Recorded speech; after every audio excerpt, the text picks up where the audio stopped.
Welcome back, South Jersey football fans, to the South Jersey Football Frenzy Show. Mac, is anything important happening in South Jersey this week? Well, I know across the river. Anything? Yeah, across the river, there's a couple things happening in a couple days. But we're starting high school football playoffs, bro. Early, but we all know what the culmination is this year. It's pretty cool.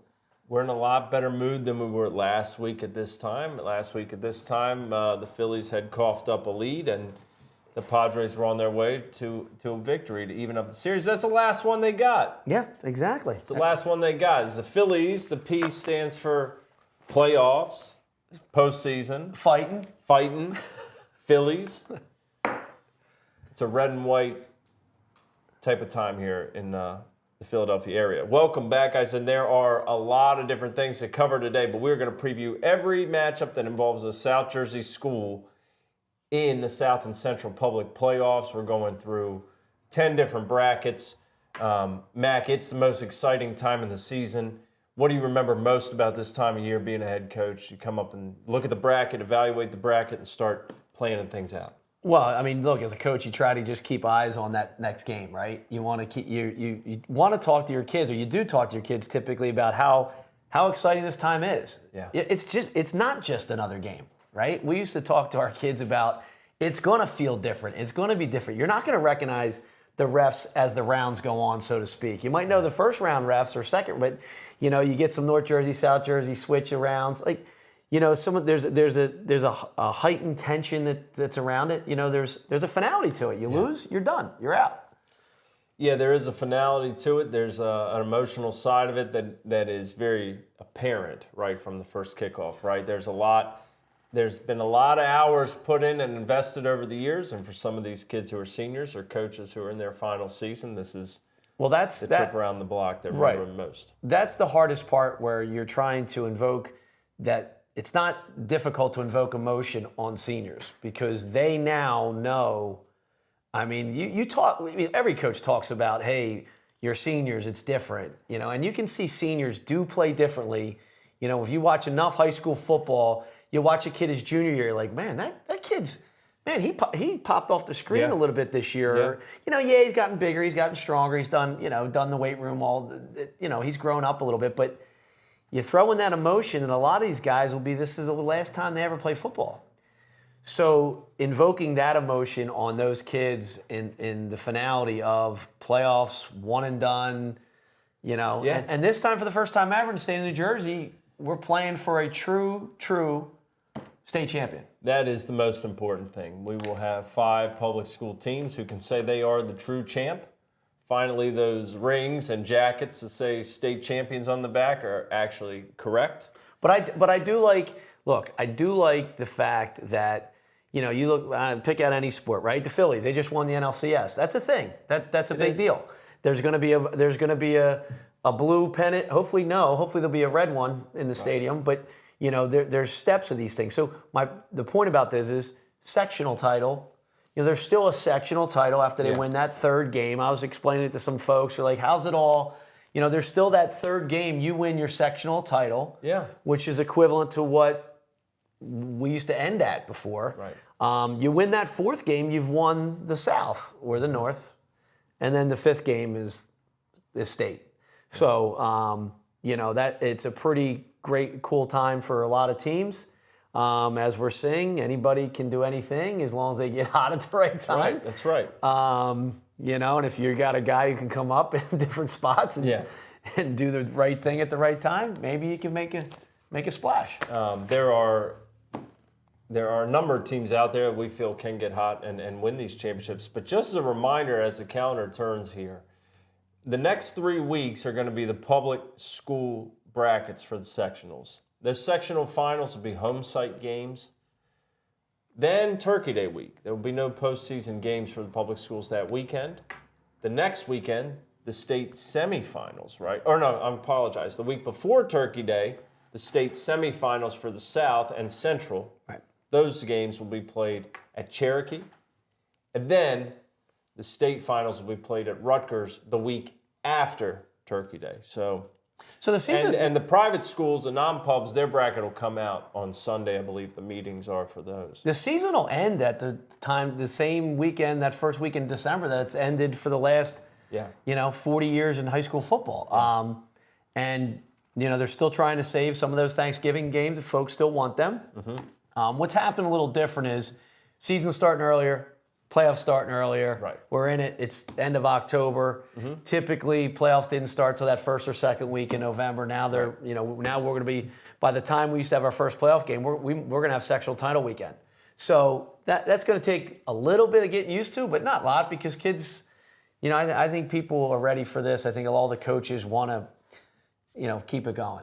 I think people have been ready for it. And you know what? It's also spooky season, as you can see here at Studio B. We've got the cobwebs are out, the skeleton. We love it, Rod. Thank you. This is truly feels, you forget. And now you look at the calendar, you say, geez, Halloween is next week. I wore I'm a Hoosier again. You're a Hoosier again. Kevin Emmons said that. Yeah, well, for Schwarber. Kyle Schwarber, yep. And my son, but it's a little ironic that Schwarbs is a Hoosier, and he's doing pretty good now too. So it's all good. Rod, the backdrop here. I mean, fantastic. It's like Tales from the Crypt. Yeah, we tried to make it a little festive. We have Halloween coming up, myself and Kamal, so we try to do something a little different for some of the people coming in. So hope you guys liked it. We've got some teams that are back from the dead and some others that will be put away. This is awesome. The way we're going to do it this week, guys, we're going to look back at the game of the week last week, and we have the nod of the week. But other than that, we're really not going to touch too much on last week. We're just going to look at the playoffs. So, Mac, let's first take a look at the Atlantic Chrysler Dodge Jeep Ram Fiat game of the week last week. It was Delsey and St. Joe at Rowan University. St. Joe had no home games this season. This was their homecoming. They were at Rowan. They used that facility. Delsey wins 33-27. Another one where St. Joe just refuses to go away. They have played close games all season.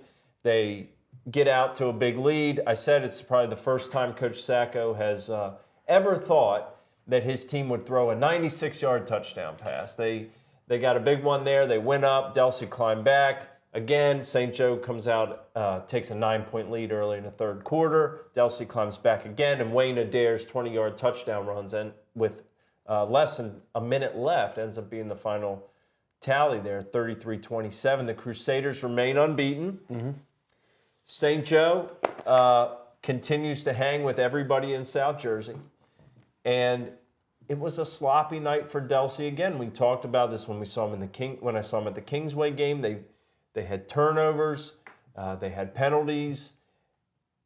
It's difficult when you see a team that's as good as Delsey is and you walk away saying, well, the thing I know about him is you play that poorly and you still beat the team we had ranked number 3 in South Jersey. That means you're pretty good, but you also can't play that poorly in the playoffs. And Coach Sal Marquez said so. Yeah, because he knows he's eventually going to hit someone as big or as strong or as fast. Yeah. Maybe not, but all things being equal, when you get to those semis and finals, and especially the semis and state finals, you're going to get likes, and those like games, they come down to a tweak here, a turnover there, a miscue. You got to limit those mistakes. I mean, this is playoff time. It's limit your mistakes and then take advantage of when someone does make that mistake. Yeah. One thing I loved about this game in terms of being around South Jersey football, we know this is Coach Sacco's final season as the head coach at St. Joe. We've talked about it a lot this year. His 41st season there. Sal Marquez became the Delsey all-time wins leader earlier this season. I think now he has 232 or 233. Two of the best coaches in South Jersey history. Probably, if the two of them aren't on the Mount Rushmore, they're in that. Yeah. Paul definitely, Coach Sacco definitely is. Sal, certainly could be there as well. I think of Glenn Howard, Clyde Folsom. You go down the line. Tim Gushu, Horner, your pop. There's a lot. Corby. There's a lot of great ones. Lancetta as well. They had never coached against each other. Obviously, that would not have happened in the old days, and they did. And that's cool. Right. I was shocked that Delsey had never played. But when you, like you said, when you look back and the way the Cape Atlantic and the way St. Joe's was tied into playing its Cape Atlantic and its crossovers, it couldn't do that. I mean, the West Jersey, this is what the West Jersey has allowed. It's also made some teams play some juggernaut schedules. It has. Right? Yeah, but it really has. I mean, now you have, and we'll talk about it, because you have 4-4 teams that are 1 seeds. Yes. Because of some schedule strength. And, again, it's tough to explain. Folks who aren't following you every day is, how's this, how's that? I'm like, imagine Alabama and LSU and Georgia playing every day. Right. Every week. Yeah, it's been incredible. But I enjoyed the game. It was a little bit odd to see these two play each other. Of course, they never do. And it was at Rowan.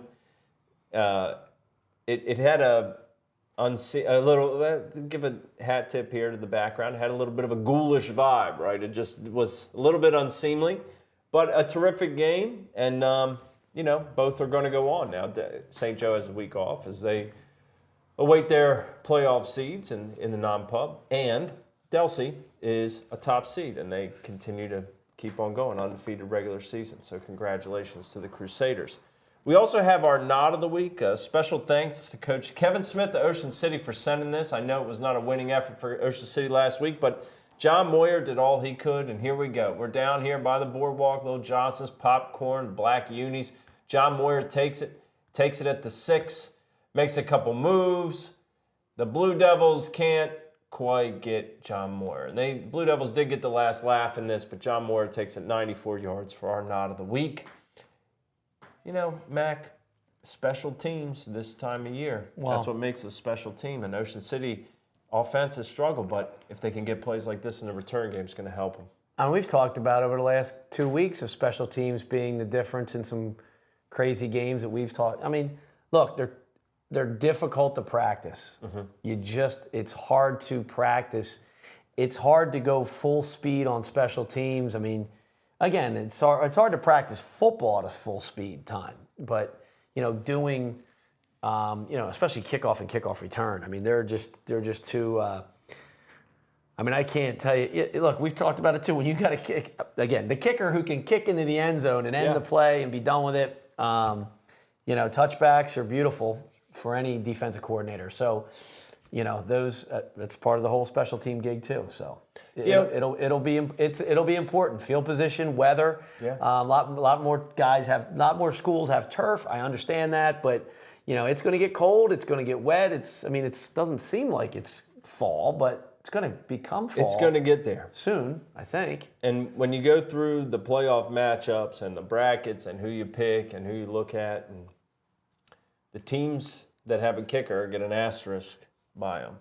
If it's close, you might want to go with that team. They have somebody who can kick not only field goals, but extra points and punting, those types of things. The kicking has gotten demonstratively better over the years, but the teams that have that guy they can rely on, I'm thinking off the top of my head, Shawnee, Millville, West Deptford, St. Joe, Lenape traditionally,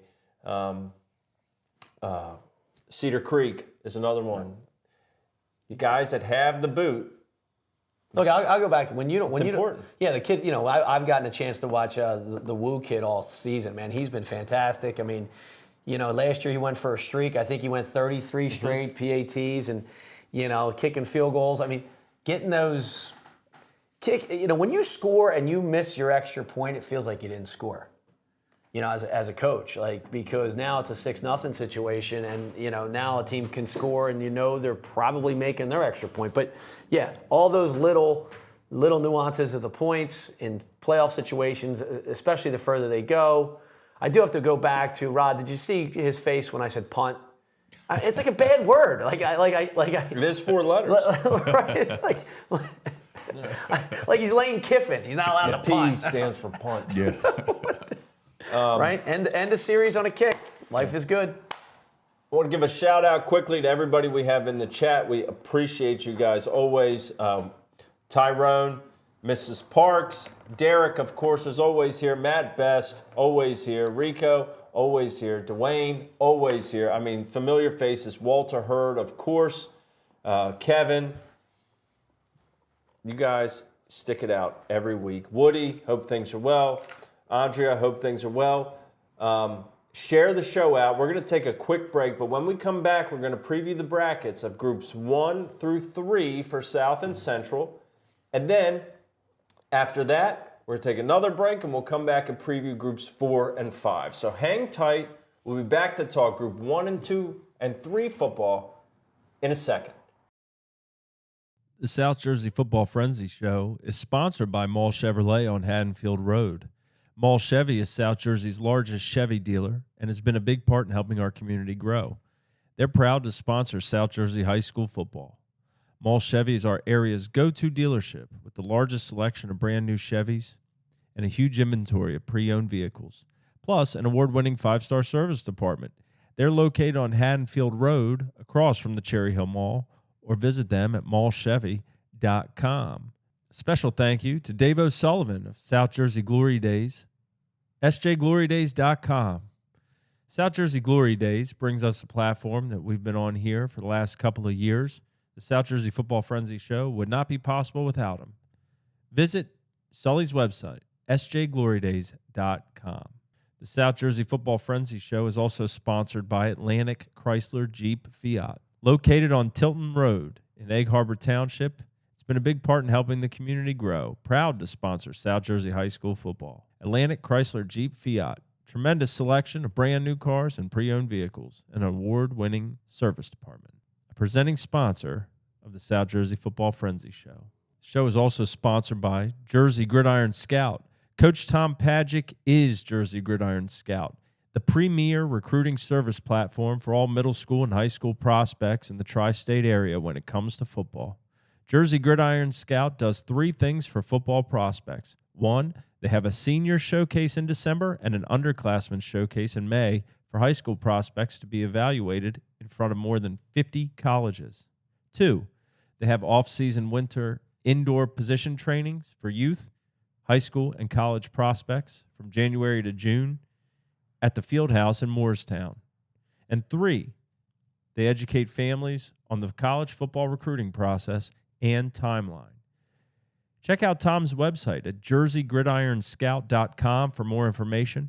Follow him on Instagram at jerseygridironscout and on Twitter at Coach Pagic. That's at Coach Pajic. South Jersey Football Frenzy Show is also sponsored by Cherry Hill Jeep on Route 70, home of the real zero-down deal. For over 50 years, Cherry Hill Jeep's been a big part in helping the community grow, and they remain proud to sponsor South Jersey High School football.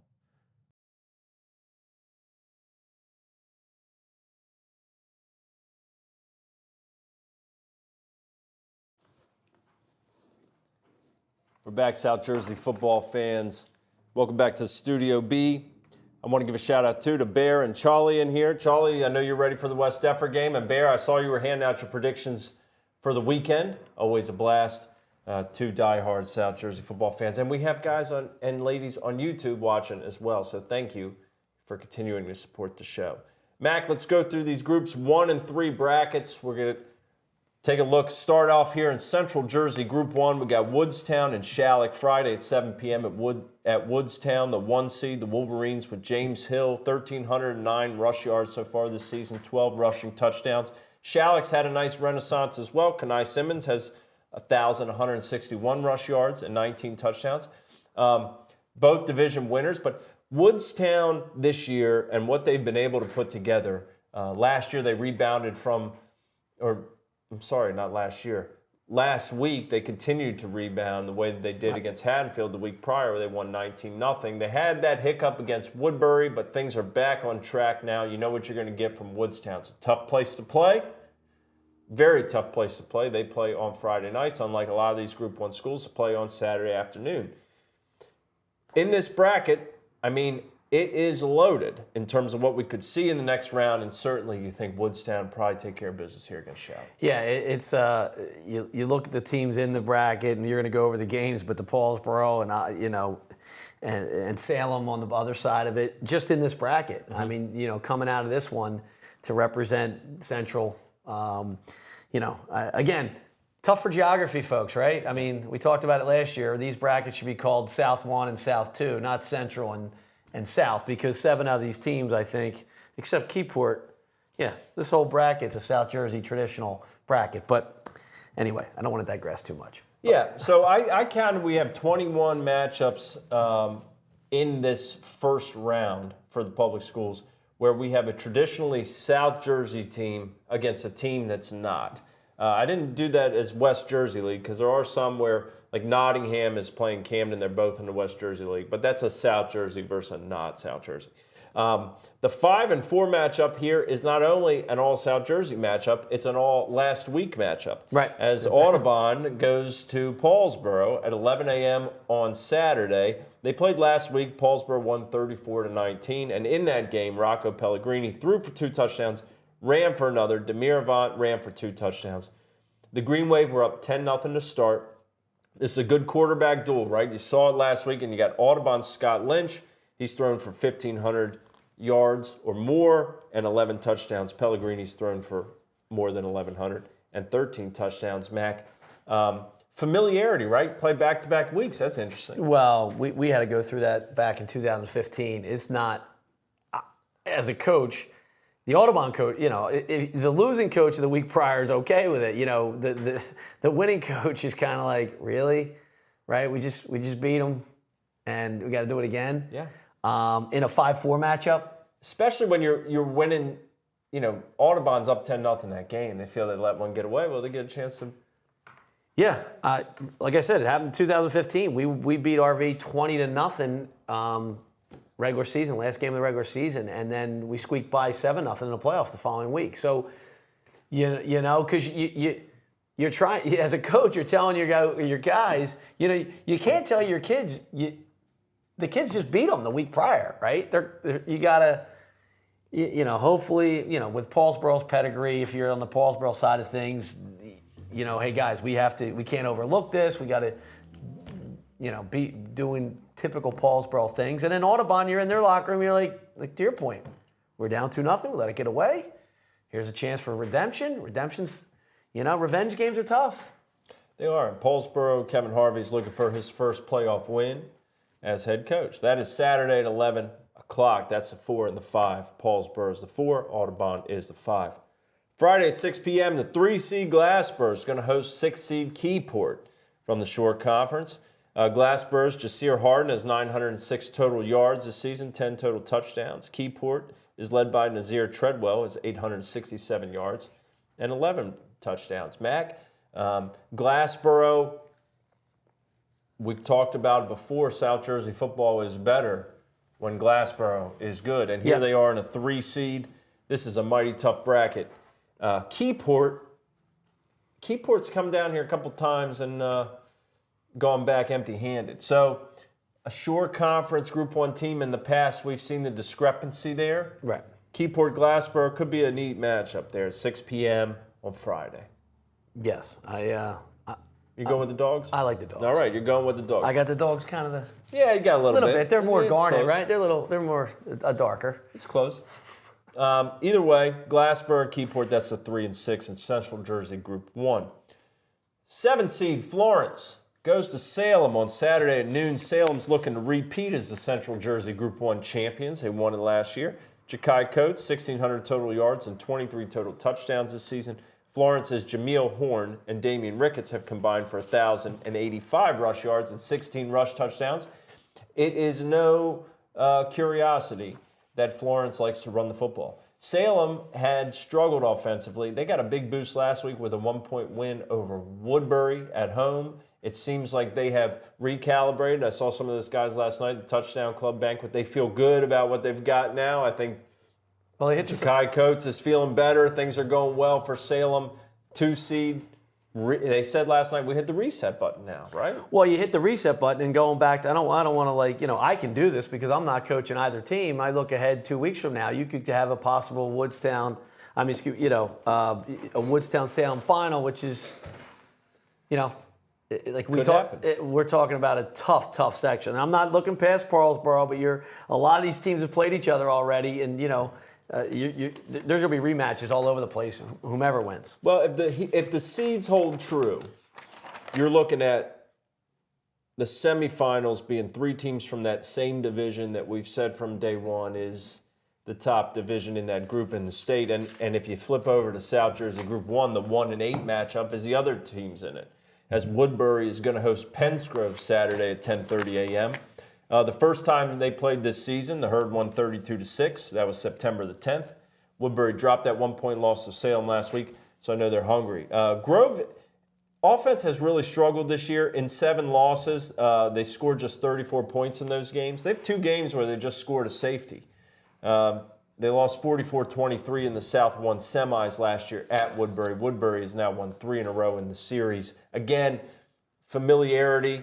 This will be the 4th time I think they've played in the last 2 years. We'll see. Same division though. Same division. Yeah, when you play the familiar teams, we've talked about this in the past.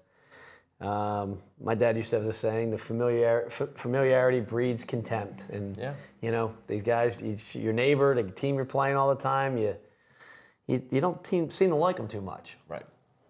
That's 10:30. That's that early kick. If you want to see some playoff football in the morning with your coffee and your breakfast sandwich, head on down to Woodbury as they host Pennsgrove, top seed in South Jersey Group 1. The 5 seed in that group is Shore, out of the Shore Conference, of course. They are at the 4 seed Manville in the first round. The 6 seed is South Hunterdon. They are going to play at Maple Shade, the 3 seed, Friday night at 6 p.m. Shade enters the game on a 6-game win streak. South Hunterdon has won 3 in a row. The Wildcats are 6-1 since a 1-1 start, and defense is a big key. Why, Mac? I hate to say this. They're allowing a shade less than 6 points per game. A shade? Not too bad for the Cats. Coach Powell and company. They're making it happen. No, defense travels. Look, this time of year, like I said, it might not, eventually it's going to get a little chillier. Eventually we might have some colder weather, but maybe not. But still, you got to be able to, if you can play tough defense, you're going to be in games. Yeah, Maple Shade has really fallen under the radar in Group 1. We do talk so much about that division that's so concentrated. And we do talk about Glassboro, too, is on the rise up there. Not in that division, but a traditional South Jersey power over the years in Group 1.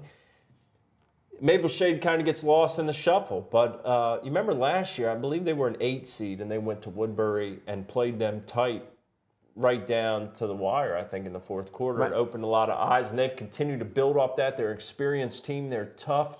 You look at a guy like Loomis, can do a lot of things for you. He had 4 interceptions in a game. They're opportunistic on defense. They're experienced, and they're hungry. So they host South Hunterdon. That's one of those games. It's a South Jersey team against a non-South Jersey. And, of course, in that case, we're always going to root for the South Jersey. So Maple Shade, we want you to get that done. They're the 3 seed. The 2 seed is Asbury Park. They host 7th-seeded Pittman in another matchup of South Jersey versus non-South Jersey. That game is Saturday at 11 a.m. at Asbury Park. Pittman's looking for their first ever playoff win and just their 3rd ever playoff appearance. Asbury all-time is 25-17 in the playoff. The Bishops are 4-2. One of those losses was a forfeit, and their last 4 playoff exits have all come at the hands of South Jersey teams. Pennsgrove, Woodbury, Paulsboro, and Burlington City. All those games were on the road, though. They are hosting this one. Pittman, a great story a few years ago. They only had a JV team, and here they are in the playoffs. Yes, sir. 3rd time. It'd be nice. Again, South Jersey rooting for Pittman to get that first win. So, and even if they don't, just being in the playoffs, getting that environment for those kids, that's a good deal. We'll see what happens. Yeah, Maple Shade, if I look at this bracket from a South Jersey lens and you see Woodbury and Maple Shade on opposite sides, I like the makeup of both of those clubs.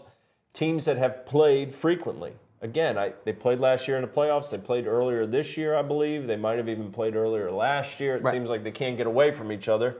The magnetic force, maybe we'll see them in the South Jersey Group 1 final. Don't want to look too far ahead, but Woodbury's the 1, Maple Shade's the 3. We'll see how that plays out. South Jersey Group 1 football, always worth the price of admission. Yeah, I think we've talked about this in the past. We not only we don't know what section a state champion comes out of, but if someone has to say to me who's winning the state champion, I say one of our Group 1s. Yeah, that would be, in my opinion, the most sure bet.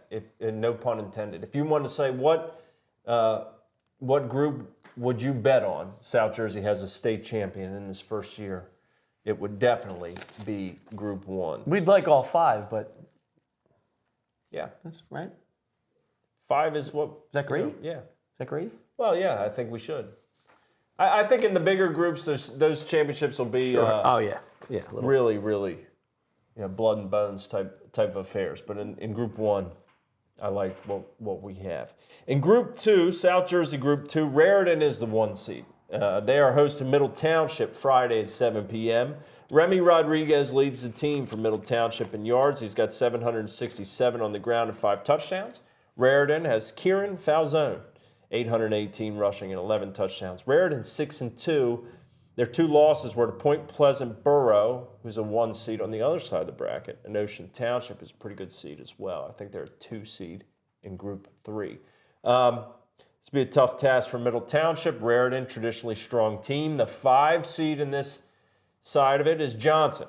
They head down to Pleasantville, the 4 seed, Friday night at 7 p.m. Pleasantville's won 4 of their last 5.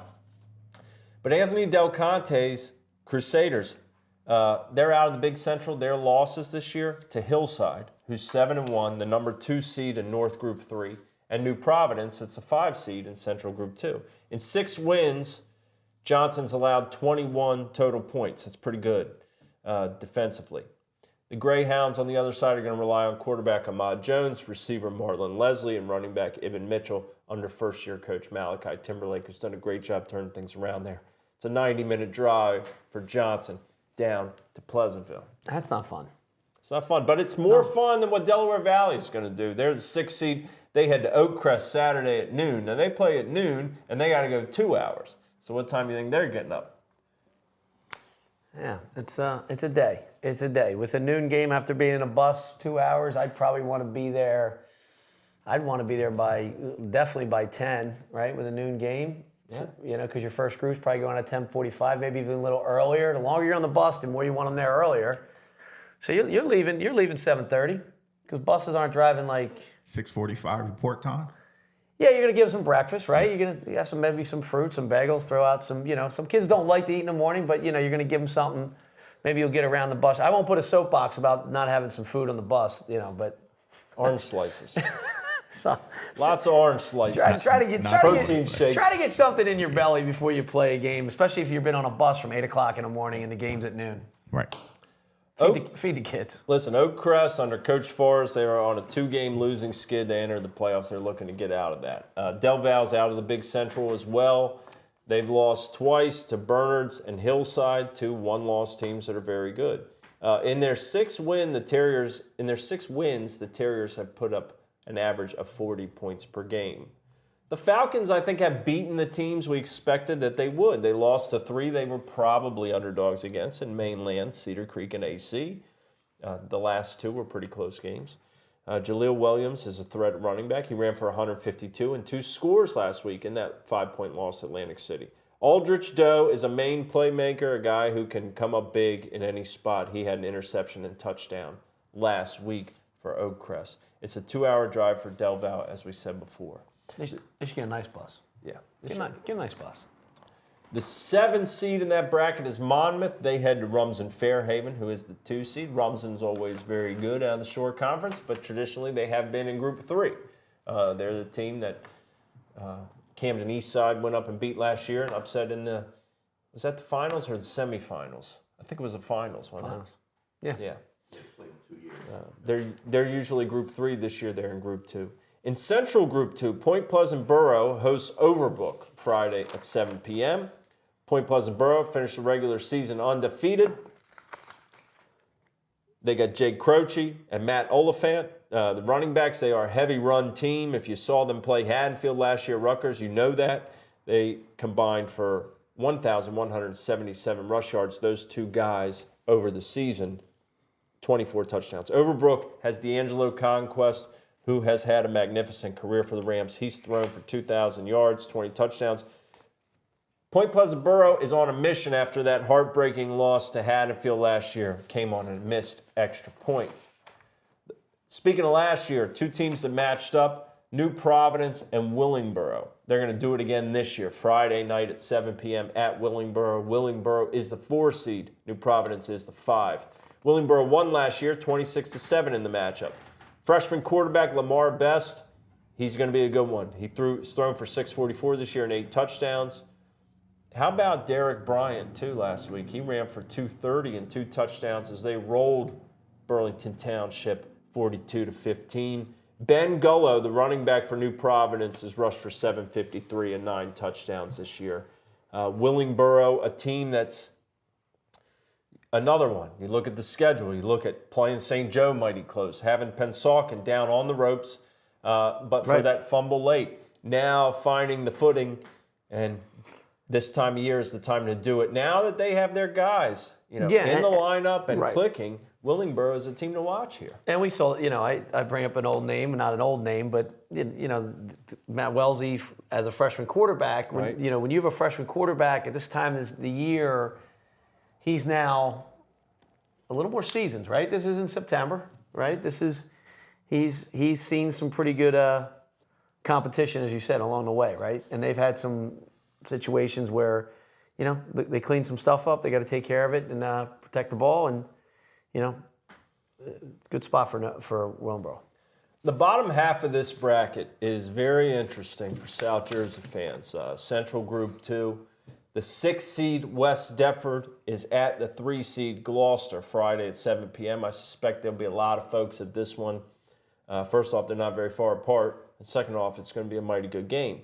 The Lions have, this is the way their season went. They won 3, they lost to Woodbury and Audubon back-to-back, and then they won 3 more. They're 6-2. West Deptford's 4-4, but they have played a much tougher schedule. They had a big 24-6 win over Haddon Heights last week, which knocked the Garnets out of playoff consideration. Lawrence Howard went for 165 on 16 carries and 2 touchdowns in the win. Jake Zierfoss for the Lions, 1,059 rush yards this season and 13 touchdowns. West Deptford's only given up 32 points in the last 4 weeks combined. 2 of the defensive linemen that you'll want to watch, Jabril Barksdale for West Deptford is terrific, and Demir Finley for Gloucester. He had a nod of the week last week. He's excellent as well. I think West Deptford as a 6 seed is probably the most underseeded team in any of these playoffs. They beat Salem 2 weeks ago 6-0. They were beating Haddonfield 7-6 a few weeks ago at halftime. Well, they lost to Woodbury 14-7 earlier in the season. They played with Camden High the first half. Camden High pulled away late earlier in the season. They're a 6 seed now. That's tough. Right, and they'll, if you look back on it, these are the dangerous ones that you look back and probably, I don't want to say probably should have won an earlier 2 game, which probably would have bumped them up the seed ladder.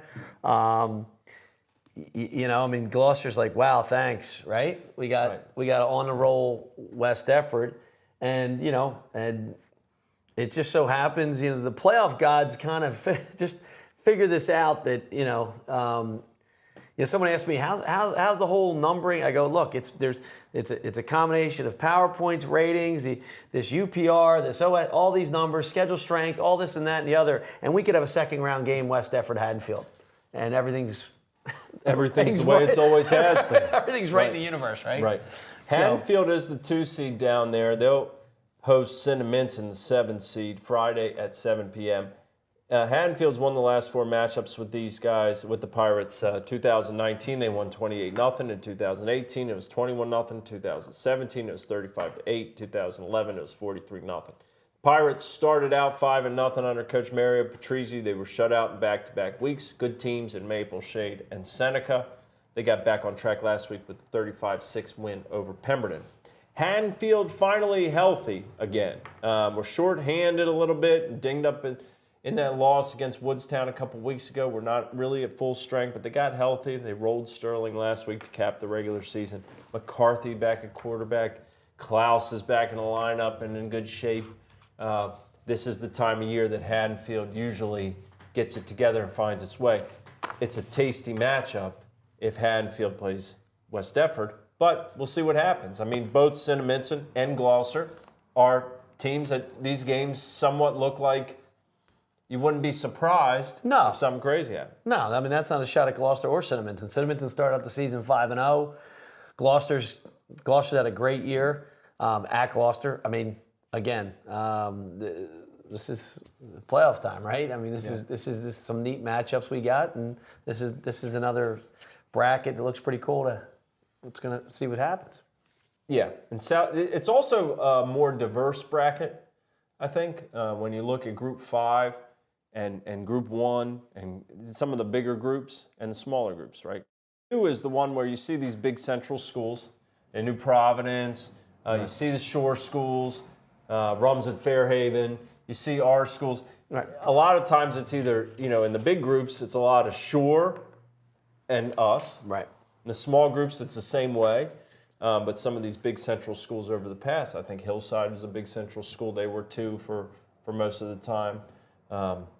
It's interesting how that shakes out with the enrollments, but it's usually a very diverse group. South Jersey Group 3, the 1 seed Delsey is hosting the 8 seed Defford Friday night at 7 p.m. The Crusaders continued their undefeated season in our game of the week last week. Unbelievable 33-27 win over St. Joe. Wayne Adair really stepped up and showed he is that home run hitter for them, running the ball in that wing tee. Jared Shoppy is kind of the hammer. It just keeps going, also at the linebacker position. If the Crusaders take care of the ball, they're almost unstoppable. Even the times this year they haven't taken care of the ball against good teams in Kingsway and St. Joe, they still won. As you said, Mac, you want to tighten the screws. Coach Marquez had a lot to teach this week. He said that last week. They're the 1 seed. The Spartans, on the other hand, went 4-4, and they faced. I didn't really realize it. You don't think about it. You go week by week, but when you look at their schedule, Mac, they played 6 playoff teams this year, from Group 1 to Group 5. They played Glassboro, Audubon, Woodstown. We talked about them. They played Gloucester and Overbrook. We talked about them. They're Group 2. Right. And they played Atlantic City, who's Group 5. An interesting schedule, that's for sure. Yeah. Right? I mean, that's typically that doesn't go down that way. But, if you're, you're the 8 seed, you're playing the number 1 team in South Jersey, right? Look, house money, and just, you just got to, hopefully, if you're a Deptford fan, you capitalize on if they do make some of those mistakes that they've made. But Delsey doesn't make too many mistakes come playoff time. That's Friday at 7 p.m. 5 seed Camden Eastside is headed to 4 seed South Plainfield Friday at 7 p.m. Eastside's looking for its 4th consecutive sectional title. Quarterback Mekhi Brunson leads the team in yards with 870 passing. He's thrown for 7 touchdowns. South Plainfield likes to run it. Michael Green leads the team in rushing with 737 and 5 touchdowns. This should be an interesting matchup as well. I don't know a ton about South Plainfield, but I know one thing. It's a long drive for Camden Eastside. Yeah, I mean, this is one where our guys got to go up there. So it's hey, that's the, again, back to the geography of if folks ask me again, how do they figure out groupings? How do they figure out sectionals? I'm like, keep in mind, there's more high schools north of I-95 than there are south of I-95. The Trenton, that line there, Hamilton, whatever. So when you're doing that math and dividing up you're dividing up the public schools in this state. Some of them were closer to feel like for us South guys, closer to North, but it is what it is. And after seedings and after brackets, here we are. You got to show up and you got to maybe bring one home. Dwayne says they love to run the ball South Plainfield. The 6th seed here in South Jersey Group 3 is Matawan. They travel to the 3 seed Hopewell Valley. The 7th seed Burlington Township is at Ocean Township. The 2 seed, that game is Friday at 7 p.m. Burlington Township's lost their last 4. Ocean Township is undefeated. They're led by Temple commit quarterback Tyler Douglas. Central Group 3, we had Coach Bill Fisher on my Hats Off podcast on Sunday. Go back and listen to that if you can hear. He didn't have much voice. Then he was at the Phillies game. I know you were too, Mac, but saw Fish last night at the Touchdown Club. Looks like he's pretty happy. He should be. His Golden Eagles undefeated regular season. They host 8 seed Somerville Friday at 7 p.m. These two matched up in 2019. Somerville won that one in a South Jersey Group 3 semifinal, 53-23. Jake Chaney on the offensive line for Seneca is the guy that Coach Fisher looks for up front to lead that team. But Braden Davis is the true guy for Fish. He's thrown for 777 yards. He's run for 768. He has 21 total touchdowns. And how about Zach Fioron? Led the team in tackles, interceptions, and has 636 rushing yards with 11 touchdowns. Seneca hosts Somerville. Seneca with the 1 seed. With the 1 seed, I'll tell you, looking at their season, being a Lenape Regional District team, they've had turn some heads, right? They beat up Northern Burlington pretty good last week, right? I mean, going undefeated, regular season. Northern Burlington, they played an early game against Shawnee. I mean, Seneca is a good football team. You got a versatile quarterback there, and Mr. Davis, who's, Fish is opening up a little bit, but if he can, he don't mind grinding it down too. And if you got a quarterback who's a tough kid who can run that football, Fish obviously is not afraid to go get 4, 5, or 6 with them, and obviously smart enough kid to take advantage of those things, and enough weapons with Zach, and to do some things. And Seneca's going to make some noise in Group 3. Yeah, Davis does so much for them, and don't forget a couple of years ago. Remember, Seneca went down. Had a road. I think they were at Ocean Township. They went down and they were a heavy underdog and came away with a big win in the playoffs. So Fish knows what it takes this time of year. They're the 1 seed, hosted Somerville. As Dwayne pointed out, Dallas Whitaker is no longer the coach at Somerville. I know that name across New Jersey. Everybody knows Coach Whitaker. He's no longer the coach at Somerville. But hey, look, tough schedule. Played 4s and 5s, as Dwayne points out here in the chat. We'll see. It should be a good matchup. That could be a fun one Friday at 7 p.m. Highland is the 5 seed, and they go to the 4 seed, Manasquan, out of the Shore. That game is Saturday at 1 p.m. The Tartans' 5-game win streak came to a close last week with a 46-42 wild loss to RV. Their quarterback, Connor Leary, has thrown for more than 1,200 yards, 11 touchdowns. Angelo Rodriguez run for 1,200 yards, 16 touchdowns. Avant Stewart's one of the top receivers in the area with 730 receiving yards and 7 touchdowns. Manasquan quarterback Brett Patton's thrown for 809 and 10 touchdowns. The Warriors started out 0-3. They've won 4 in a row. That game is 1 p.m. on Saturday, Mac. Highland, we talk about this time of year, defense and running game usually travels. The defense last week got gouged, but the running game is still there. The Tartans heading to the Shore. Yeah, you don't like to give up that many points. And I mean, giving up that many points and winning, not so bad. But giving that many points and losing. So they're going to tighten it up. Coach Leary and the guys, I mean, some things, I mean, they got to get ready for the battle again, But they run the football, Leary, and they throw it just enough, right? I mean, 1,200, that's a nice number with 11 TDs this year. So, Highland will do their thing, control football. We'll see. It's another 5-4, which is a nice, tight matchup. Yeah, it usually is. The 6 and 3 there is a battle of the creeks. Cedar Creek is the 6 seed. They head to Timber Creek, the 3 seed, Friday at 6 p.m. The Chargers snapped a 3-game skid last week with a 20-6 win over Eastern. Brian Wright calls this his favorite team that he's ever coached. He loves the makeup of this squad. Victor Okendo showed up in a big way for him last week with 278 passing yards. And at 3-6, the Pirates aim for the upset win. They finished undefeated last year. Last week, they lost to Winslow 28-7. They're headed right across the street this week. Billy Smith, Aleem Parks, Zaire Pilgrim, Mackay Harvey, all playmakers. But Cedar Creek hasn't quite been able to put it all together. I know Coach Melody's hoping for a late birthday gift. His birthday was today. Happy birthday, Coach. It should be a fun one. The Battle of the Creeks, and Rod and I said on Sunday, the winner gets to keep the Creek nickname for a year, or at least until they play again. Right.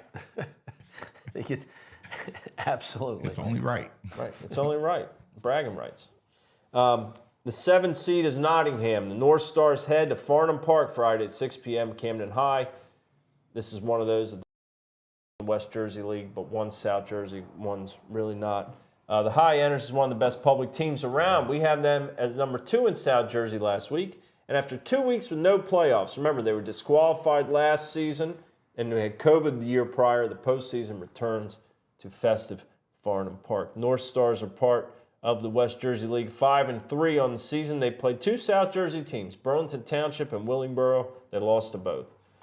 Camden team that has lofty expectations. Coach Hinson, his first playoff game back at his alma mater, begins the postseason path.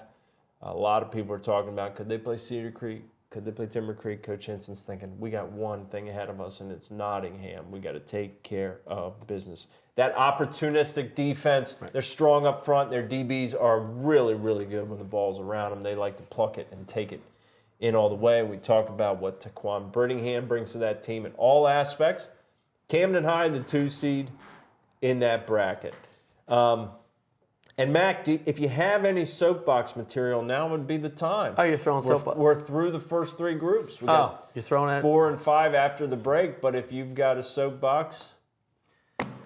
Well, it being playoff time, look, I see, now we're in the world of social media, all that fun stuff, Twitters, Instagram, et cetera. The teams that do well in these things are typically the teams that are teams, that play for each other, and not just like because they got a T-shirt logo or they came up with some team song. We were talking about it off camera here a little bit about the Phils. I think this team genuinely likes each other for the Phillies. I don't know the team, I don't know the guys, but you see some of the reactions on this stuff and you see how they're playing. I mean, ask yourself, when you're after a football game, are you, and I think I've touched on this before, are you making your highlight tape or are you looking at that low light tape of yourself of how you can make yourself better? And what can you do to make your team better? I can pull out, I'll go by, I got a guy that I coached at Holy Cross who was a tight end fullback his whole life and played guard for us senior year, and that's Coach Woj. So when Coach Woj is asking guys to do things for him, for his football program, like moving to tight end, from tight end to guard, I mean, Rod. Right. You have to make that adjustment, especially this time of year. And people don't usually like to change the numbers too. If I remember correctly, he went from wearing 44 to 53. You're right. Yep. Are you really willing to do what it takes to win at every level?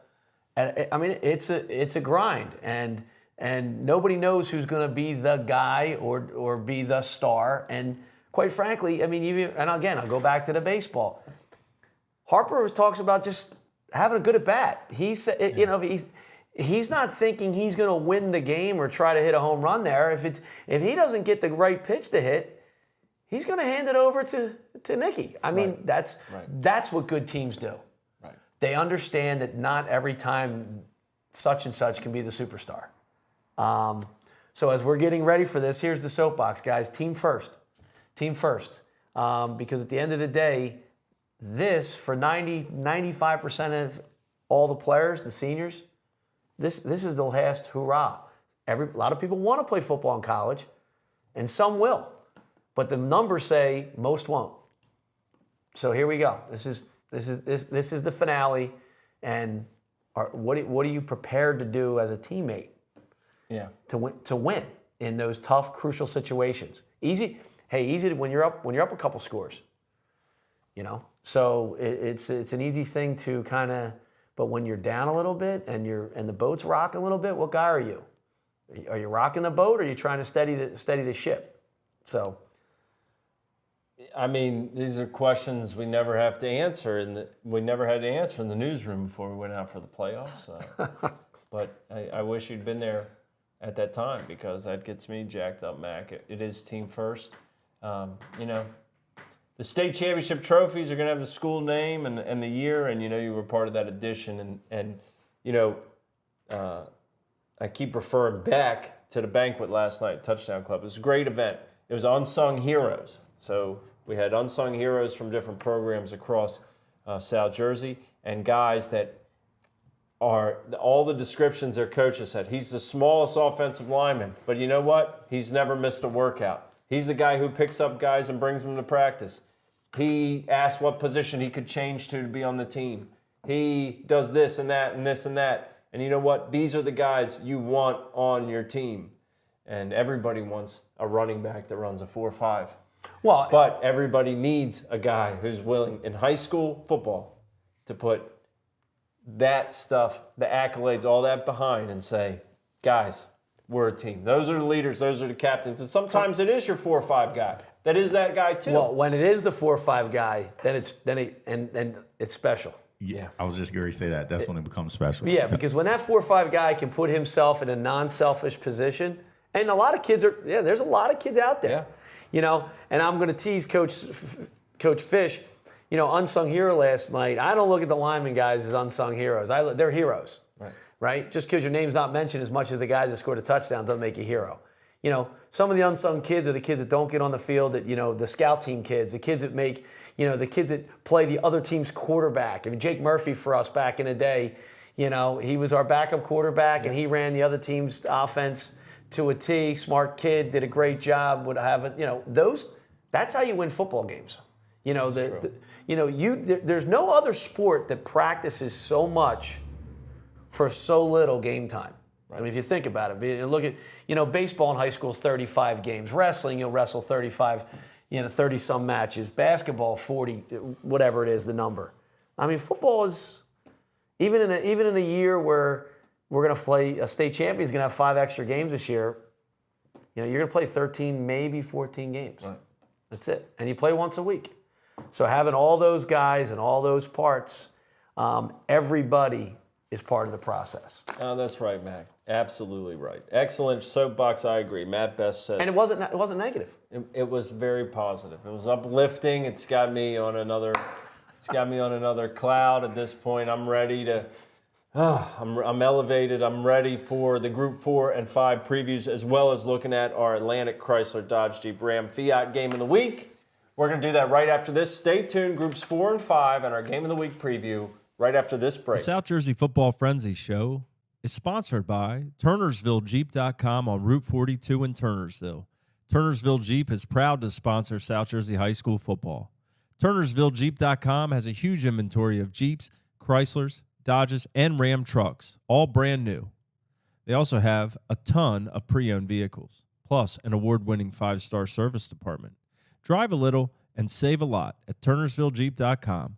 They're located on Route 42 in Turnersville, or visit TurnersvilleJeep.com.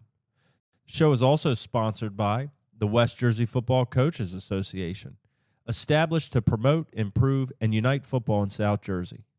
In less than 2 years, the association has created the Battle at the Beach and has dedicated itself to helping others. The association has donated more than $20,000 to date to provide scholarships and help those in need. South Jersey, let me tell you about my friends over at SRA Home Products, who also sponsor the show. SRA has been building sunrooms, pergolas, and patio covers for over 25 years. They have built more than 9,000 projects in the Delaware Valley. I've had the opportunity to be around owner Mike Fody, and I have nothing but the best things to say about Mike and his crew. SRA is a gold-accredited member of the Better Business Bureau under the Elite Provider status with Home Advisor, and they've racked up numerous Best of South Jersey awards in the past. They contribute to multiple sport associations and are huge supporters of Williamstown football. Find them online at srahomeproducts.com. Thank you to our sponsor, Ricky Moriello at Remax Community. If you or someone you know is looking for real estate in South Jersey, find Ricky and reach out to him. He's helped us bring this show to you each week for the last couple of years. We can't be more grateful for that. He knows where to find your real estate. Give him a ring at 609-352-9476. The South Jersey Football Frenzy Show is also sponsored by Cherry Hill Kia and Cherry Hill Mitsubishi on Route 70. If you want to talk about top-notch selection and service that's the best around, take your car to either of these dealerships. You won't be disappointed. And while you're there, you could probably talk some ball too. These guys love South Jersey football. Get over to Cherry Hill Kia or Cherry Hill Mitsubishi today.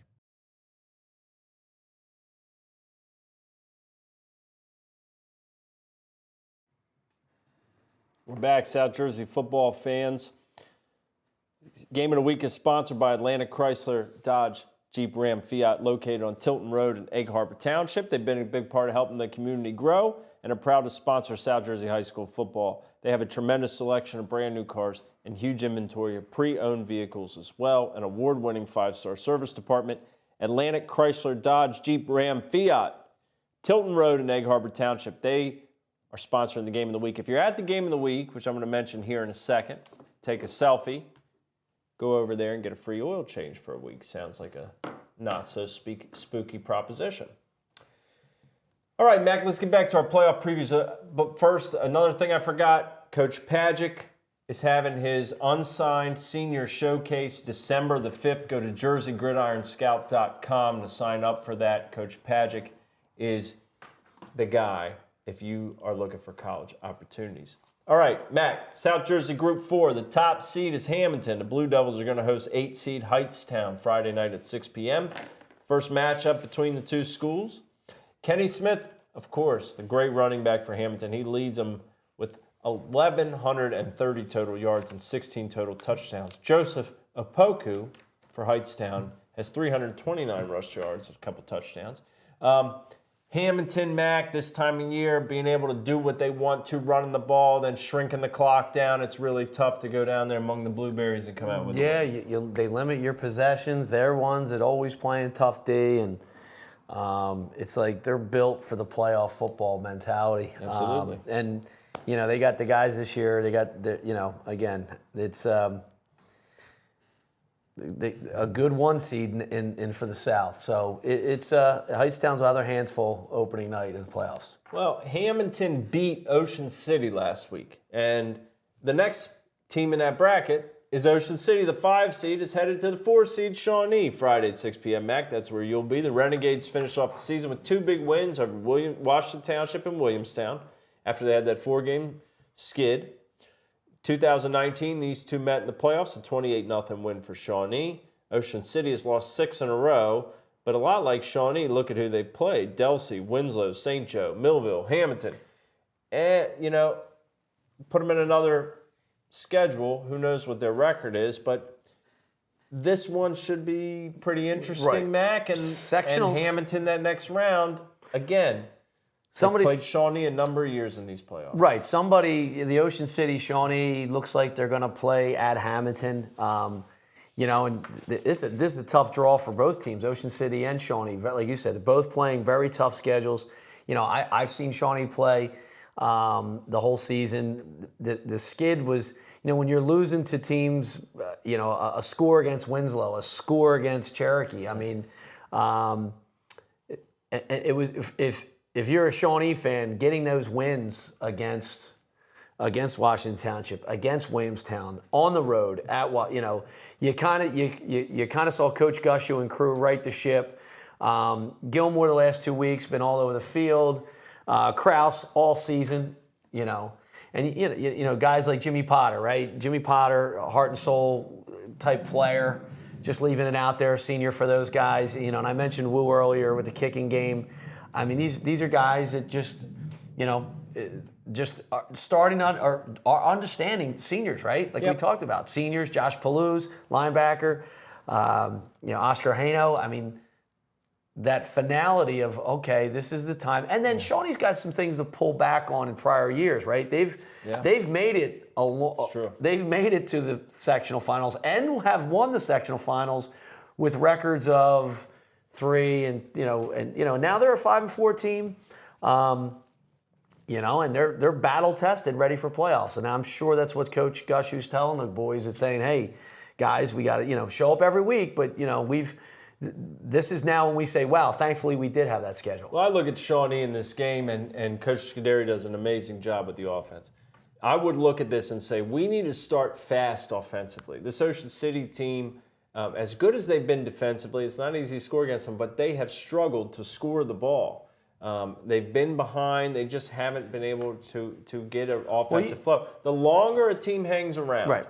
Well, they can find a play, right? And this is not going to be a shootout. No, well, it's interesting watching. Papa seemed a little bit tweaked earlier in the mid-season. He's starting to run and pass on all cylinders. This is his first-year quarterback for him, right? Yeah. Tough football player, built more like a linebacker style, and is fearless when he has the football. But he's starting to find a little more touch in throwing it, and finding Kraus a little more, and Gilmore and some big chunk plays, and you get some chunk plays now. That's what if you compare the teams last year. Wellesley would get the chunk plays for him, right? sure. And that's not a shot up. I mean, that's a 4-year starter. Yeah. Right? So you got a 4-year starter with Cohen, the chunk plays last year. Now Shawnee's getting some of the chunk plays late in the season. So that type of stuff will we'll see how that pans out. But you're right. You got to Ocean City plays tough defense, and you don't want to be giving them extra possessions either. We know how much you love the 6 p.m. start time. That's what you get on Friday as Shawnee hosts. This one I don't mind. Yeah. Ocean City, Mike. 5-seeded Ocean City. This one I don't mind. This one's close to my house, and the Phillies played 8:03. That's true. I think. Yeah. Game one? Yeah. Yeah. The 6th seed World Series? in that group is Manalapan. They host Jackson, the 3 seed. Jackson hosts Manalapan. Jackson's the 3 seed. Manalapan's the 6. That's a short conference battle. The 7 seed Lacey. Our guy Sully. Glory days. He's a Lacey alum. Lacey is headed to Wheaton Field, the 2 seed Millville, Friday at 6 p.m. The Bolts really at this point are clicking. Now the playoffs are here despite their seed. I think many of us would probably put them as the odds-on favorite to prevail. However, it is a talented group in terms of that whole bracket. Jacob Zamot last week threw for 248 and 2 touchdowns. The Bolts beat Cherokee 35-21. Latsier Brooks with 6 catches, 125 yards, and 2 touchdowns. Brooks, Naeem Sharp, Thomas Smith III, Freddie Levon III make for a serious skill group from Millville. Lacey enters Wheaton Field at 3-5 on the season. So, Sully, you might not want to check the score on Friday night. Central Jersey, Group 4. The 1 seed Middletown South out of the short conference will host Cherry Hill West Friday at 7 p.m. Coach Arabia has taken the Lions in as a major underdog. Middletown South's only loss is Red Bank Catholics had a tremendous season as well. The 5 seed is Winslow. They head to Colts Neck, the 4 seed, Saturday at noon. Winslow won this game last year, the same matchup, 41-14. Jameel Peterson's run for 910 yards and 6 touchdowns this year for Winslow. Colts Neck has Chris Scully at running back, who's run for 652 and 7 touchdowns. This is an interesting matchup. Last year, Winslow had their way again in the playoffs. The rematch Saturday on the road. The 3 seed in this bracket is Mainland. They host 6 seed Morristown Friday at 6 p.m. Jabril Mace steals the show for Mainland. He has 20 rushing touchdowns. The Mustangs have pounded everyone they've beaten except for Hamilton, which was still a 2-touchdown win in their 6-game win streak. J.J. Sinclair at linebacker is going to be a key for the Mustangs, especially against Quakers running back Andrew Curry. He's one of the best players in South Jersey that many have not seen or heard about. The 7 seed is Long Branch in this bracket. They will head to Pennsauken, the 2 seed. This Code Red, undefeated in the regular season. This game is Friday at 6 p.m. Elijah Jennings is healthy now in the backfield for Pennsauken. Coach Clinton Tabb's seen similarities in athleticism between this Long Branch team and his roster, which is really saying something because Pennsauken has a ton of incredible athletes on their team. Look at Long Branch. They have 3 losses. They lost to Middletown South. We said they're the 1 seed. They lost to them by 10 in the opener. They lost to Southern 7-0, and Toms River North, who's very good, 42-7. Very, very. They've won 3 in a row. One of those wins was a forfeit win. But Pennsauken, this is a kind of a seminal moment for this team, right? The 2 seed, you're at home Friday at 6 p.m. You got a good team. You got Division I talent on it. The fans will be nuts. Take care of business, set up maybe a semifinal at Vince McAneney Field. Yeah, the Pennsauken Indians have been waiting for this moment. I think Coach Tabb's being a little coachy. Maybe a little. Little coachy. That's okay. Little coachy, which is fine. We respect that. Yeah, I don't think they got the dudes Pennsauken has. Lenny, I say Lenny Vick, Dante Vick, excuse me, sorry Dante, but Dante's done a great job leading those guys. Yeah. They want to come out, and they've 8-0 to this point. They want to go on a long, deep playoff run, but I'm sure Coach Tabb's telling them, hey, look, we have to take care of what we need to take care of first.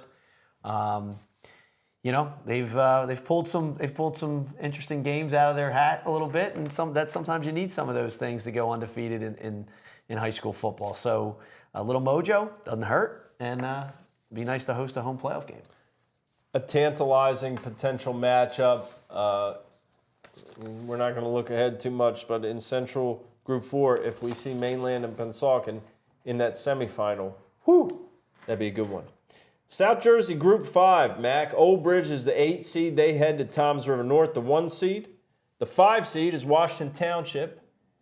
They head to Marlboro, the 4 seed, Saturday at noon. You know what? I'm gonna head on out there to Flavor Country in Marlboro as Washington Township hits the road. Township beat Clearview 45-0 last week. They lost to Toms River North, Kingsway, Holy Spirit, and Shawnee, 4 pretty darn good teams. They've won 4 of their last 5. The Mustangs won 3, lost 3, won 2. Mustangs are 2-1 all time in the playoffs per Gridiron, New Jersey. Township hasn't won a playoff game in a while. I think it's been about a decade. Last year they were 1 seed, lost in overtime to Lenape, the 8 seed.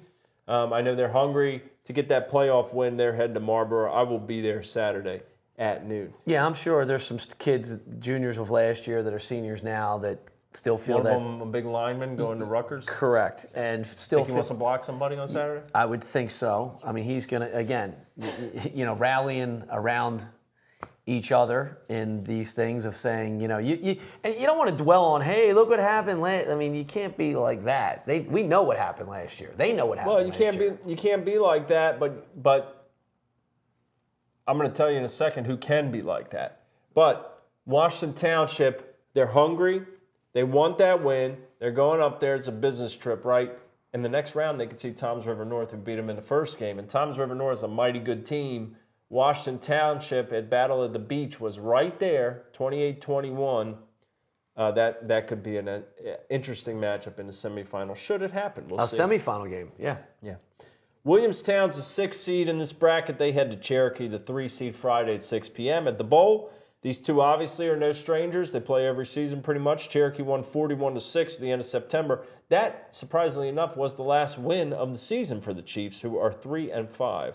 They lost to all of the top 2 seeds. All their losses are to top 2 seeds in Group 4 and 5, and Holy Spirit, who is terrific as well. In the first matchup, Kevin Paikin ran for 210 yards and 3 touchdowns. Right. I mean, look, Cherokee, we know what they've been doing without, but hey, you can't look at it like that. As you're a football team, you gotta go with your guys, right? Now, we all say, look, the losses were this X, Y, and Z. Part of that was you got to get over those X, Y's, and Z's, right? We talked about this in the prior show. Even though that, I brought the Shawnee losing 4 in a row, you still want to get that good mojo going. And again, you're playing a team that there's some history, right? You're playing a team that you've played often. You played this season. You've played you probably once a year for the last X amount of years. So, Cherokee wants to get some of its mojo rolling. And again, they'll host it. And if you look further down the bracket, the Williamstown Cherokee winner is going to have probably a Kingsway team. Yeah. So. Well, it could be. Either way, we will see a rematch in this next round because Southern and Kingsway, if Kingsway wins this game, they're the 2 seed. If they win, they played Williamstown. They lost to them, and they beat Cherokee. They played Washington Township. And last year in the sectional final, they beat Toms River North on the road. So there's a lot of familiarity there. Yep. Nate Mayers at Kingsway has thrown for more than 1,500 yards and 22 touchdowns. Mike Cecina for Southern leads them. He's run for a few hundred and a few touchdowns. Dragons dropped a heartbreaker last week in a loss to Holy Spirit. They're up 27-6, I think, or 27-9. Lost that game. This is another West Jersey League Shore Conference matchup. In Central Jersey Group 5, and we said this is something that, what can you use last year as motivation? Well, here's one of them. The 1 seed is Lenape. They're going to host Freehold Township Friday at 7 p.m. Lenape, as that 8 seed last year, won in overtime against Washington Township. Yeah, they did. So Coach Woj can say, guys, we know it's possible. We did it. We got to be on our P's and Q's as the Patriots come to town. The Patriots enter 5-4. They have not beaten a team with a winning record. Lenape is 4-4. They're the 1 seed here. They lost to St. Joe and St. Augustine the last 2 weeks in heartbreakers. You would think, not. I mean, again, some of the juniors that played last year were part of that win for Lenape. Lenape playing two very good teams in Augie and St. Joe's, one-score games, both of them. Great football games. Each game was, the one we talked about 2 weeks ago was, as Coach Sacco called it, one of the oddest games he's ever been a part of. And this is a guy who's coached in close to probably over 500 games at least, maybe not 450. So, having those type of games under your belt, but they're still losses. They want to get back on the win. They want to get back on the win train here. If you're a Lenape fan, and playing home, it's on that new turf. They always show out there. It's a great spot to be in. It's like you said, you talked about you don't like to reverse motivate, like, hey, this is what happened last year. Let's not let it happen to us. I think you just want to be like, yo, let's us get on the winning train. Let's us do what we do. Let's come out fast. I mean, and do those little things right, like all these teams want to, need to. The 6th seed in the bottom of that bracket is Edison. They head to Hillsboro. The 7th seed, Hunterdon Central, heads to 2 seed North Brunswick. And now for the Atlantic Chrysler Dodge Jeep Ram Fiat game of the week, Mac. The 5 seed Atlantic City, the Vikings, are headed to the 4 seed Rancocas Valley Friday at 6 p.m. Atlantic City 6-1, RV 6-3. These are two teams that have had some awesome history in South Jersey football. Two teams that recently have, they haven't lived up to par of what those programs were served in the past. RV, 3 wins, 3 losses, 3 wins. That's what their season's been. And last week's was a big one, 46-42 over Highland. Jace Dieter threw for 246. He ran for 106. He made 11 tackles. He did everything but sell popcorn. They won. They were down 35-20. They come back and win. The pass defense did give up 242. And that's where AC loves to be, because they got Boardwalk Joe Lyons, who's thrown for about 1,000 yards this season. Sinai DeGraffenrate, big-time playmaker. Can do it on offense, special teams. He had a nod of the week. We've seen how opportunistic Atlantic City can be. Alan Packard's been very good running the ball for Coach Keenan Wright's team. Could be a dynamite matchup. I think it's two teams that you don't really know what could happen. This game could be played in the mid-40s. It could be played down low. It could be turnovers. Could be big-time plays. Take the over. I know my guy Kamal's excited. Take the over. Take the over, Take the over, Rod. I'm excited to see Atlantic City and to see RV. Atlantic City had 6 wins in the 4 years prior to this season. 6 total. Oh, I'm aware. RV had 5 wins in the last 3 years. And here they sit a combined 12-4. And they're playing as the 5 and 4 seed in the first round of the Central Jersey Group 5 playoffs. It's a long ride, I know, for the folks in Atlantic City, but I think it's going to be an exciting game, and I cannot wait to be there. Well, Coach Lucas, Coach Wright, both of them have got these guys heading in a great direction. Almost young guys. Yeah, young guys and mirror image type teams of each other a little bit, So, but, watching, I'm very, very familiar with the RV. Another great place to play, right? That whole setup there at Coach Gordon Field. And, it's a beautiful place. And RV's never out of a game. It just, we've been there. I've been to so many of their games, as scouting them, playing them. And they just, you don't leave early at an RV game. It is a beautiful facility. I love the backdrop. I also believe I was at the last playoff game they won, which was there against, I want to say Eastern, or maybe it was Lenape. Might have been Lenape. And I was there the last one that they lost as well, I saw, which I believe might have been against Williamstown or Lenape. I mean, There were a lot of years of seeing Bryce Mangine play quarterback for RV. I just felt like he was there for 12 years. He saw a lot of games. He's one of those guys. Yeah, I was going to say Mangine's quarterback. I think he had a gray shirt, a red shirt.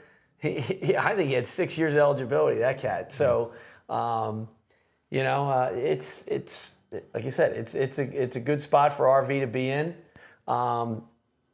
Atlantic City coming up, the travel. I've never seen an Atlantic City football game. Never seen the Vikings. Never. Good, and I think last year at this same exact round we saw a 5-4 of New Egypt at Gloucester, and I had never seen Gloucester play or New Egypt before either. So these first round matchups make for some interesting partners, and then you go to the next round, and then we have dynamite matchups across the board. I would say this week it can be hard to find a good game to go to. Next week, you want to go to all of them.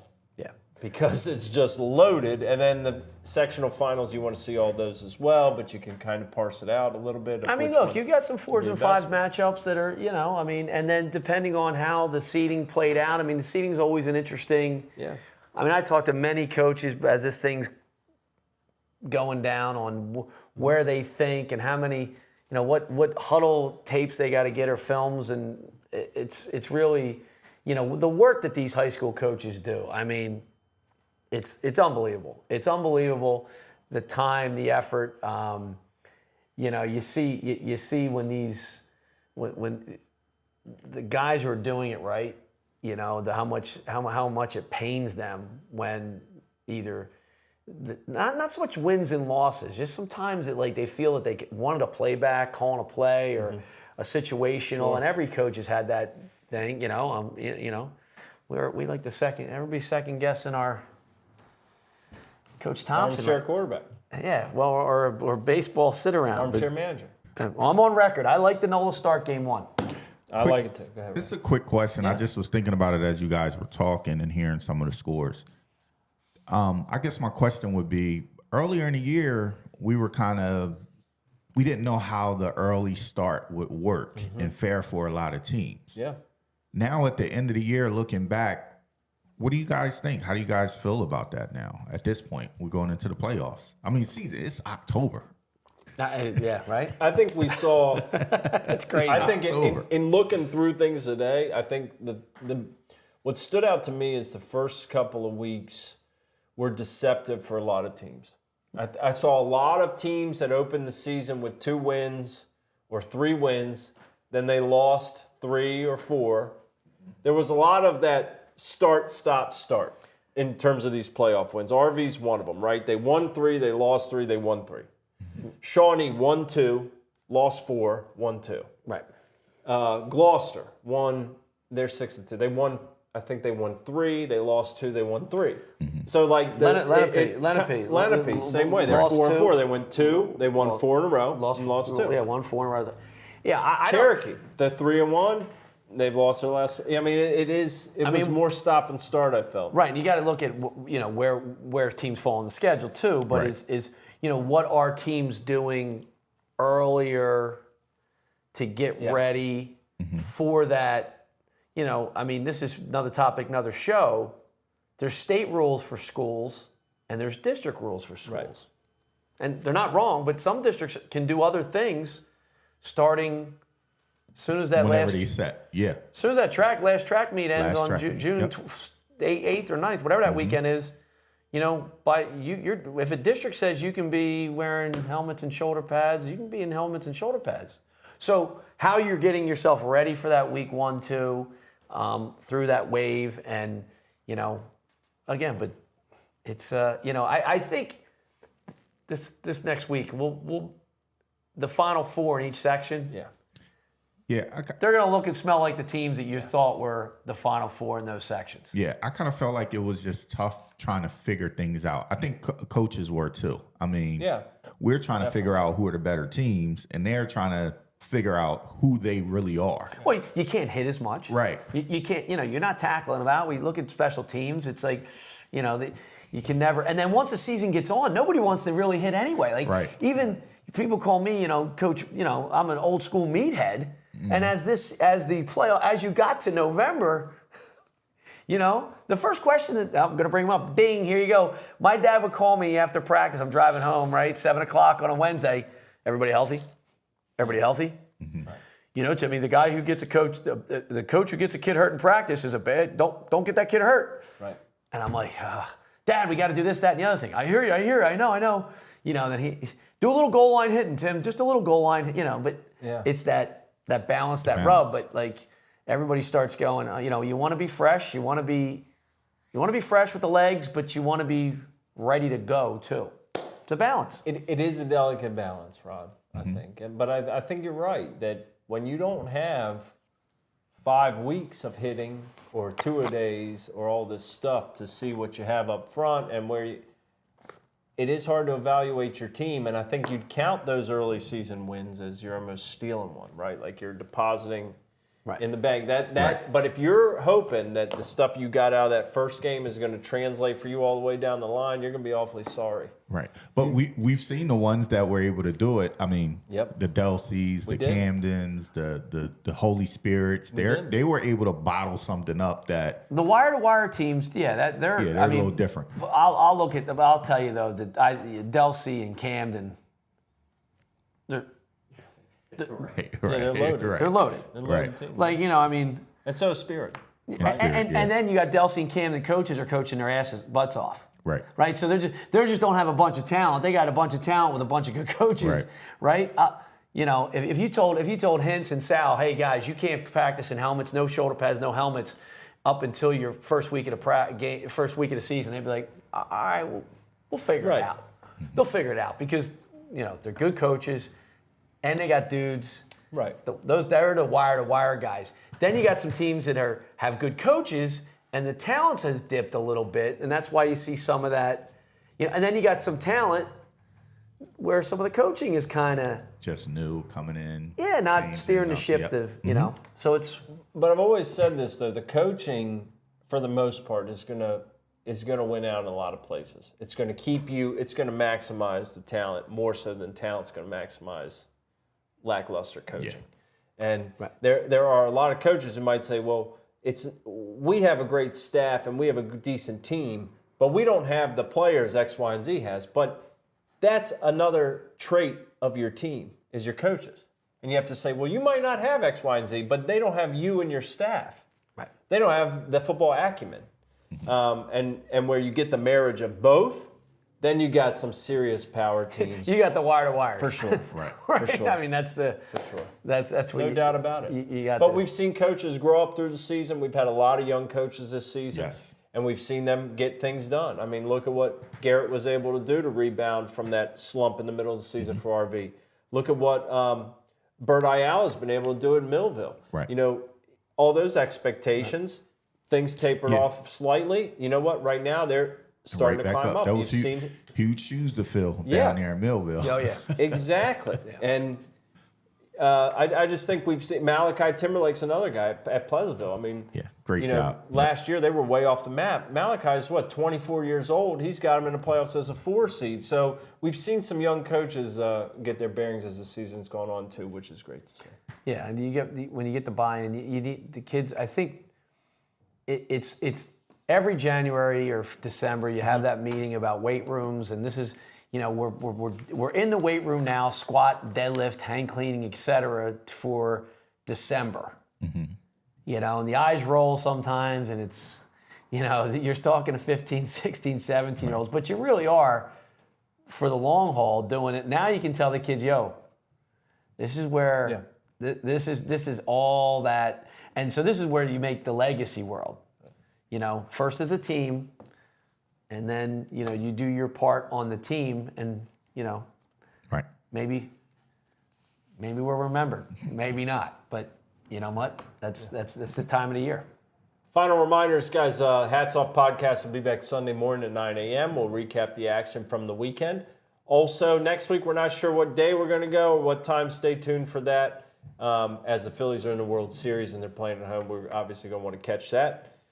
Good luck to the Phils as they face Houston. Also, Rod Self, D2, Sports Network, Studio B. Can't recommend a better first-class studio solution than Studio B. Be sure to get with Rod if you want to have a show, a podcast, any of that. If you want to have any of these events live streamed, reach out to D2 Sports Network and Rod. Thank you for everything, Rod, that you do. It's a great production tonight. Best 11 rankings will come back after the playoffs. We do not have them tonight. Coaches, if you have knots of the week, send them forward. Moving on. We'll have a lot to touch on, Mac, when we come back. Good luck to everybody, specifically our South Jersey teams. We want you guys to just fill in those brackets with nothing but South Jersey. That'd be awesome. Have fun. Have fun. Have fun. Team first. Have fun. Grown men are having Go fun. Phils. Go have fun. Yeah, go have fun. It's a game. It's a game. Share this thing out, guys, to your friends or family who might be football fans. Playoff season is fun.